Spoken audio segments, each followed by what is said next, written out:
ఈరోజు మొత్తం ఎపిసోడ్‌లో హైలైట్ అయ్యింది తనుజ, దివ్య. వారిద్దరి డిస్కషన్‌లో మనం మెయిన్‌గా ఎవ్వరికీ తప్పు లేదని చెప్పొచ్చు. ఎందుకంటే పోయిన వీక్‌లో దివ్య బాగా రాంగ్ డెసిషన్ తీసుకునింది. అంటే డామ్ ష్యూర్‌గా చెప్పొచ్చు దివ్య రాంగ్ డెసిషన్ అని చెప్పేసి. అందరము అనుకున్నాం దివ్య రాంగ్ డెసిషన్ అని చెప్పేసి. ఈ వీక్‌లో ఏమైంది? దివ్య కరెక్ట్ డెసిషన్ తీసుకున్నా అది కరెక్ట్ కన్వే అవ్వలేదు. ఎవరికి? తనుజకి. ఎందుకంటే పోయినసారి నన్ను తీసేసింది. మళ్ళీ ఈసారి ఫస్ట్ తనే తీయడం వల్ల ఇదే పాయింట్ చెప్పి ప్రతి ఒక్కరు ఎందుకు ఫస్టే ఎళ్లి నా గురించి చెప్పడము అని చెప్పేసి ఈమె ఈ పాయింట్ చెప్పి వదిలేసింటే బాగుండేది. మళ్ళీ తనుజ పర్సనల్‌గా ఎళ్లి నువ్వు ఇట్లా అలా భరణి సార్‌ని ఏ అని పిలవడమో చేస్తున్నావు. అవును, నిజంగానే ఏ అని పిలిచింది. ఏ అని పిలిచి గ్యాప్ ఇచ్చి భరణి గారు ఇటు రండి అని పిలవడము.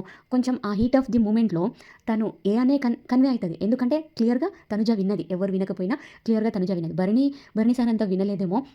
భరణి గారు అన్న నుంచి విని ఆయన బయలుదేరొచ్చారు. అలా కొంచెం కొన్ని మాటలు ఆమె కమాండింగ్‌గా చేయడం, ఆమె వే ఆఫ్ టాకింగ్ తప్పు.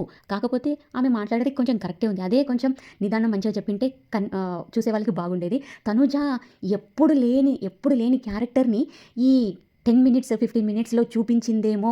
తన వే ఆఫ్ టాకింగ్ గానీ, బాడీ లాంగ్వేజ్ గానీ ఈ 15 మినిట్స్‌లో చూపించిందేమో అని నా ఫీలింగ్. కొంచెము బయట చూసుకో అది ఇది అవన్నీ మాట్లాడకుండగా కొంచెం సాఫ్ట్‌గా ఈమె ఇన్ని రోజులు ఎలా ఉందో అలానే మాట్లాడింటే కొంచెం తనుజకి బావుంటుందేమో. తనుజ కొంచెము బర్స్ట్ ఔట్ అయింది అని నా ఫీలింగ్. మీరేమనుకుంటున్నారు? Please comment down.